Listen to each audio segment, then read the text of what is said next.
बिहार प्रदेश के किसान प्रकोष्ठ के प्रदेश अध्यक्ष डॉक्टर गोपाल कृष्ण उर्फ चंदन यादव पधार रहे हैं। 7 अगस्त को उसी को लेकर के, क्योंकि पूरे बिहार में न्याय यात्रा चल रही है, किसान न्याय यात्रा, उसी के दौरान उन्हीं की तैयारी को लेकर के आज हम लोग कार्यक्रम करते हैं। क्यों यह न्याय यात्रा निकालना पड़ा है बिहार में? क्या आप लोगों का उद्देश्य क्या है न्याय यात्रा?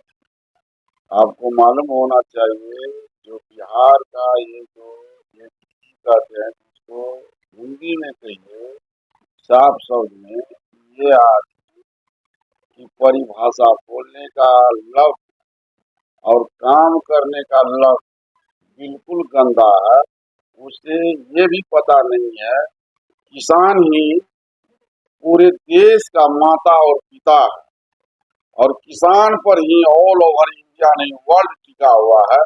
और वह किसान के बाल बच्चों को, वो डायरेक्ट किसान को कहता है, यही लोग अपराध जिसका वो अन्न खाता है, ये शायद अन्न नहीं खाता है। और मैं अपनी जुबान को गंदा किए बगैर, इनको बिहार सरकार और ये अगर चाहते हैं कि मुझे इतनी ऊंची पद पर बनी रहे जिस पर प्रशासन की निगाह रहती है, ऐसे लोगों को अपनी भाषा पर बिल्कुल नियंत्रण रहना चाहिए। जबकि निश्चित रूपेण अगर आप उस दिन को याद करेंगे, 47 को याद करेंगे, जब हमारा देश गुलामी के जंजीर से निकला था, तो आपको याद करना होगा वैसे व्यक्ति का, जिस व्यक्ति का नाम था लाल बहादुर शास्त्री। तो उस देश में ये पैदा लिए, उस देश के उस राज्य में बिहार एक ऐसा राज्य है जहां क्रांति की बीज बोई जाती है। जेपी जैसे महान क्रांतिकारी व्यक्ति पैदा लिए, और इनकी भाषा में जरा सा भी इनको ख्याल नहीं आया कि मैं हूँ क्या। हमें तो लगता है इसको चौकीदार होना चाहिए, ये पदाधिकारी कैसे हो गया इतना बड़ा। इनको निश्चित रूप में गांव का एक चौकीदार होना चाहिए जो ऐसी भाषा को परिभाषित करता है।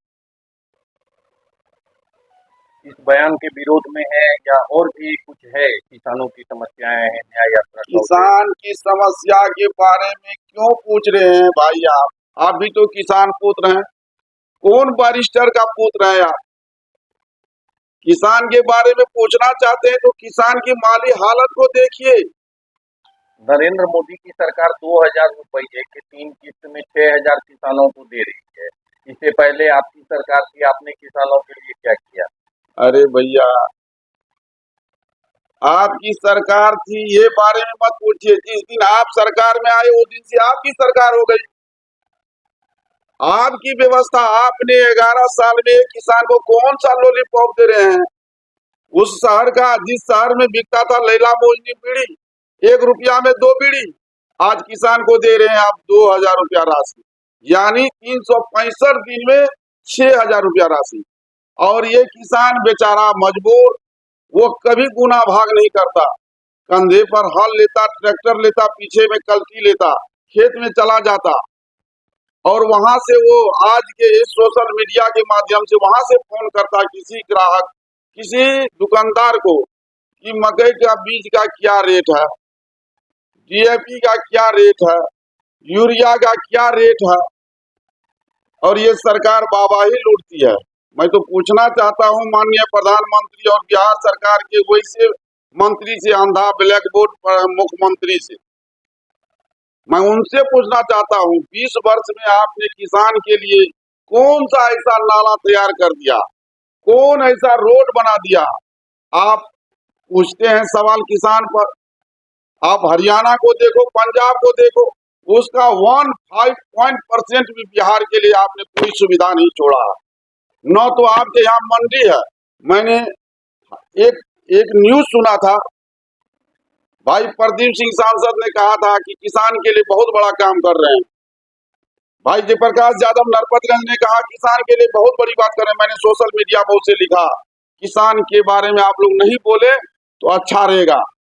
दुर्भाग्य नहीं आप लोगों का भाग है जो आप लोग जिला से निकलते हो, गांव गांव टहलते हो। गांव का किसान जिस दिन जग जाएगा तेरे लोगों का चक्का पंचर हो जाएगा, किसी के दरवाजे तक तू नहीं पहुंचेगा।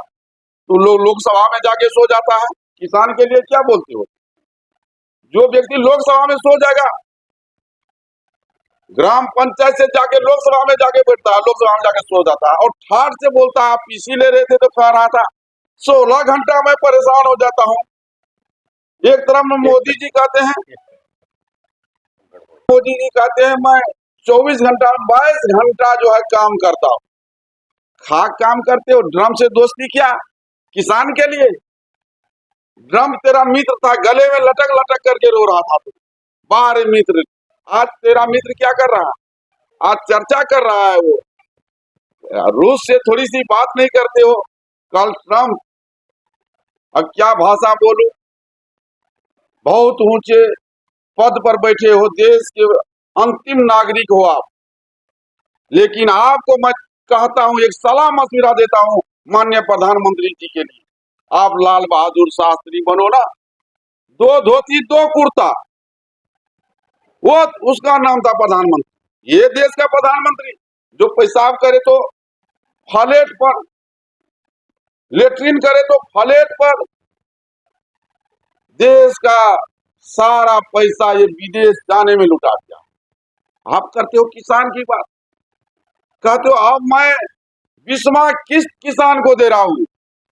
आप 20वां किस्त नहीं दे रहे हो, किसान को 20 पिला रहे हो और किसान 20 पी के मस्त हो रहा है। आप किसान को 20वां किस्त ये मत दो।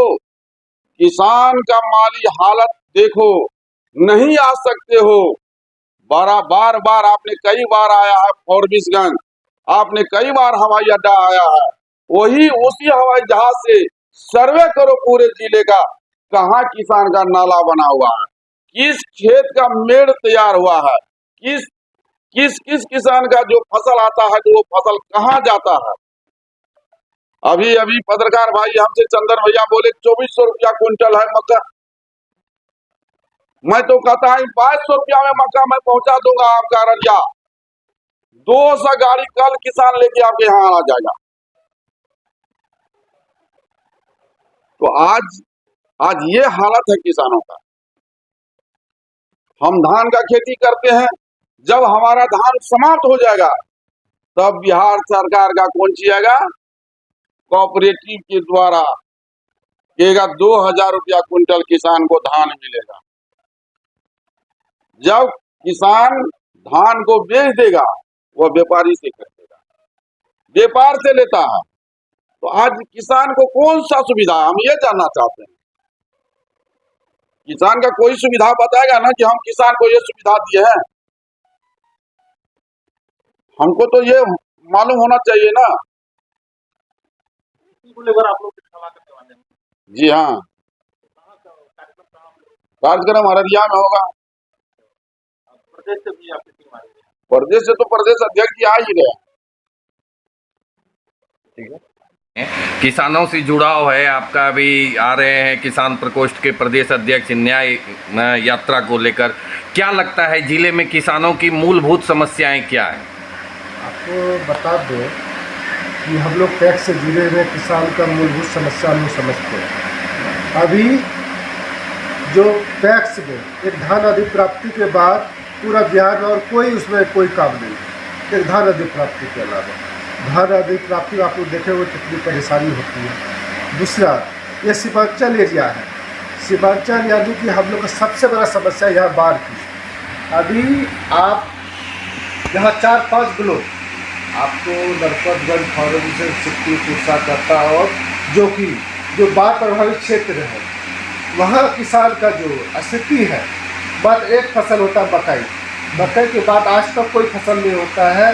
कभी अगर इस बाढ़ क्षेत्र में आप लोग को जाने का मौका मिलेगा, 100 एकड़ यूं प्राप्त करा हुआ है, लोग डर से बाहर नहीं लगा पाते हैं।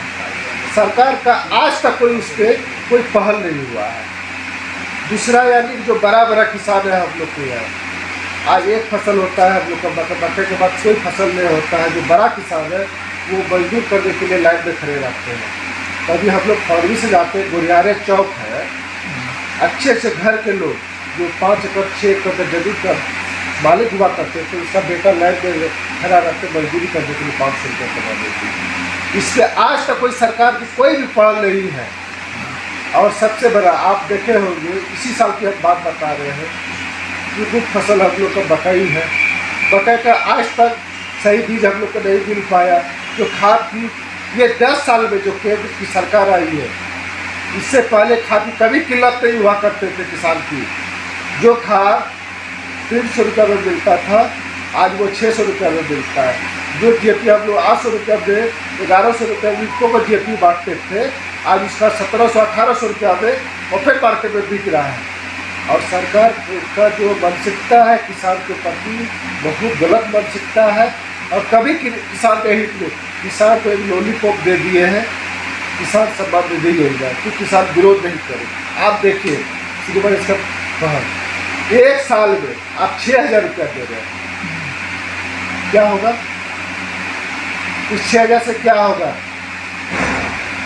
जो बीज का कीमत 1600 1400 रुपया हुआ करता था, आज 3400 3500 रुपया में हम लोग बीज लाते हैं। और सरकार कह रही थी कि हमारी सरकार बनेगी तो हम किसान की आमदनी को दोगुनी करेंगे। हमको लगता है कि 10 साल में अगर किसी का सबसे बड़ा नुकसान हुआ है, किसी का बड़ा कमर टूटा है, तो किसान का कमर टूटा है। यहाँ पे सबसे बड़ा भयावह स्थिति में आप देखे होंगे, यहाँ से अभी आप भैया अगर सीमांचल वगैरह यहाँ से जाती है तो बड़ा बड़ा जो किसान है, मध्यवर्ग का जो किसान है, वो मजदूरी करने के लिए दूसरे राज्य जा रहे हैं। यहाँ पे कोई चीज़ का ऐसा नहीं है। और यहाँ पर मकई हम लोग को मुख्य फसल है। आज के की सरकार है, बिहार में डबल इंजन की सरकार है। आज तक कभी सुने हैं यहाँ पे मकई का इतना बड़ा उद्योग होता है, यहाँ से कई राज्य जा रहा है, यहाँ पे आज तक कोई खेती के बारे में। और आपको कहते हैं हम लोग कहे हैं तो इसी ज़्यादा कि अगर हमारी सरकार बनती है तो सीमांचल में उद्योग लगेगी। और जो मकई मुक्त है उसका यानी कि यहाँ पे उसका कारखाना खुलेगा और यहाँ के लोगों को रोजगार मिलेगा।